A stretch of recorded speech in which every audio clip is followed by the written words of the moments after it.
Olá, pessoal. Boa noite. Agora estamos aqui na disciplina de programação. Então, vamos ver aí, pessoal, na sequência, mais um slide, começando nessa parte do Java, para a gente contextualizar um pouco mais. Então, segundo a Sam, uma definição de Java é que Java é uma linguagem simples, distribuída, interpretada, robusta, segura, de arquitetura neutra, portátil, multifunções e dinâmica. E, relembrando lá da nossa linguagem C, ela é o que, pessoal? Case sensitive. Estão lembrados do que é? Do case sensitive, ele quer dizer o seguinte: se eu crio uma variável, por exemplo, número, tudo maiúscula, e eu crio número, tudo minúsculo, são duas variáveis diferentes. A portabilidade. Isso foi a grande característica de Java, né? A questão da independência de plataforma. E quando se fala de independência de plataforma, qual que é a ideia? Escreve uma única vez e roda, né, onde você quiser. Então, você escreve uma vez e roda, né, independente de plataforma. Seja Linux, seja Windows, ou seja qualquer um outro sistema operacional. O que vem a ser uma plataforma? Aí vocês têm dois pilares aí segurando a nossa palavra, né? Que são, no caso, o hardware e o software. Então, uma plataforma consiste da junção, da soma dessas duas forças, do hardware de vocês e do software. A plataforma em Java, ela é definida apenas em software.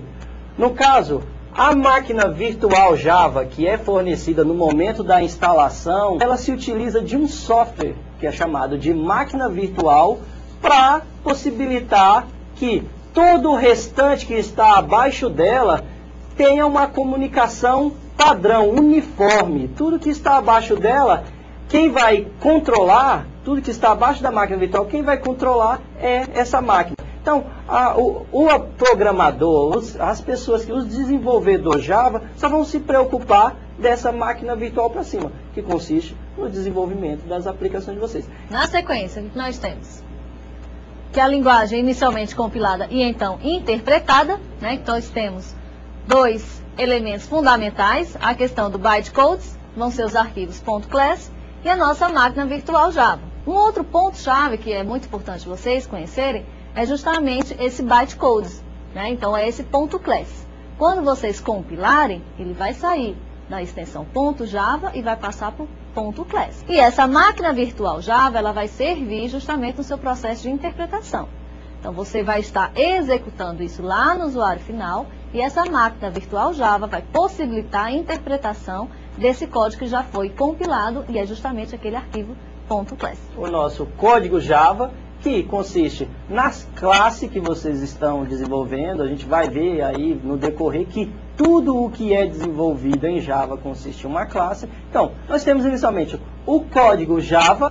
Depois disso, do nosso código Java, nós temos nossa compilação do sistema, que consiste na geração do bytecode, que a professora Tereza acabou de mencionar, que é o nosso arquivinho .class, com o nosso bytecode, a nossa distribuição. Essa palavra é interessante. A partir desse momento nós temos uma distribuição, algo que pode ser portado, pode ser carregado para as mais diversas plataformas. Nós temos o nosso bytecode, que roda aí em cima, olha, seja da máquina virtual do Windows, da máquina virtual que é instalada no Linux, ou mesmo do celular. Temos mais um slide falando também dessa plataforma, e aí vocês conseguem observar a importância dessa plataforma Java. Então, nós temos esses dois componentes, o JVM, como nós comentamos anteriormente, que é o Java Virtual Machine, que praticamente é responsável pela interpretação desse código Java. E um outro componente é justamente o JDK. Então, sempre nós vamos ter esses dois componentes.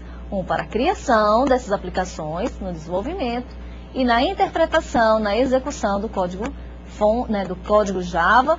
Bom, na sequência aí, ó, no próximo slide, é justamente que é necessária a instalação do JDK, né, o Java Development Kit. É necessário fazer algumas configurações, né, que é justamente o que nós chamamos de variáveis de ambiente. Então, vamos dar uma olhadinha aqui no nosso slide.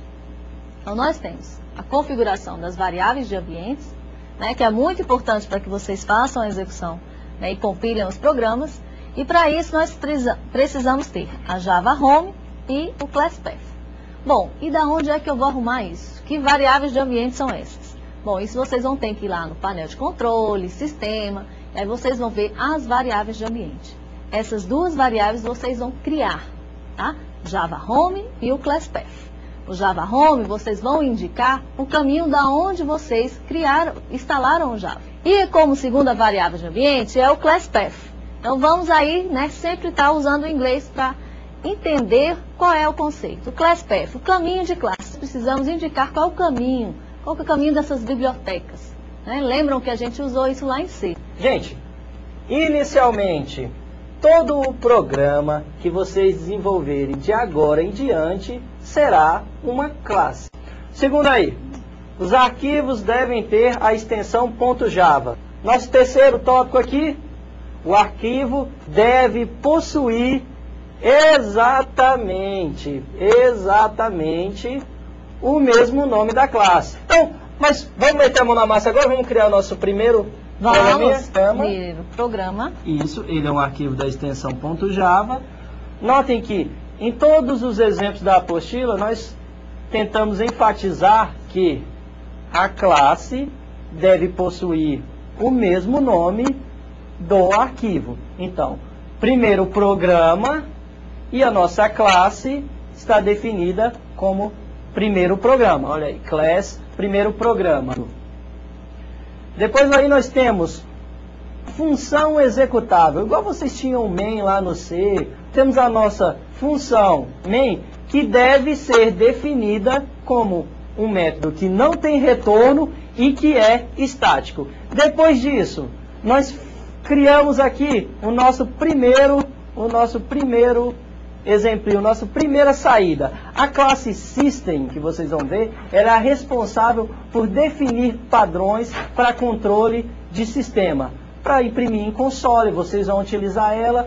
Para receber dados, vocês também vão receber ela. Ela é responsável por tratar as interações no sistema. Então, compilando. Para compilar, nós temos que usar a palavra reservada, JavaC ou Javac, e o nome do nosso programa, do nosso arquivo, .java. Mas, como resultado, professora, passa o slide aí pra gente. Vamos ver aqui o que seria. JavaC, primeiro programa .java, igual nós estávamos lá digitando, tentando compilar. E para compilar, para executar esse nosso programa depois de executado, aqui a gente gerou o nosso bytecode. Agora nós queremos executar, ver o resultado desse nosso programa, dessa nossa aplicação. Então vamos ver aqui. Seria utilizar a palavra reservada Java, que vocês estão vendo aí na nossa segunda linha destacada em vermelho. Primeiro programa. Olha um aspecto interessante aí, pessoal. Não se coloca, não se utiliza vamos dizer, o restante da instrução, do restante do arquivo, do nome do arquivo, que seria o que? A gente discutiu agora há pouco, que seria o .class. Então o resultado que nós teríamos em tela seria estar aí embaixo. Primeiro programa seria emitido na tela. Certo, professora? Beleza. Então, na sequência, nós vamos falar de variáveis, né? E que, relembrando lá do C, nós vamos definir como sempre, inicialmente, com o tipo da variável. Na sequência, o nome daquela variável. E, se quisermos, nós já podemos especificar um determinado valor. Aqui nessa linha de baixo, nós temos as constantes. Lembram que nós utilizamos lá em C também? Só que nesse caso, nós utilizamos essa palavra reservada chamada final, significando que ela não pode estar alterando seu valor. E por convenção em Java, nós criamos as constantes com todas as letras maiúsculas. Nós temos um programa bastante simples, né? Então nós temos aí o nosso programa principal, o nosso main, que sempre vai estar começando com public static void main, tá? Nós estamos aí criando uma variável A, que é do tipo int, recebendo 5. Depois eu tenho essa variável aí recebendo o 15, né? O resultado dessa operação. E o system.out.println, na verdade, vai estar só imprimindo esse valor de A.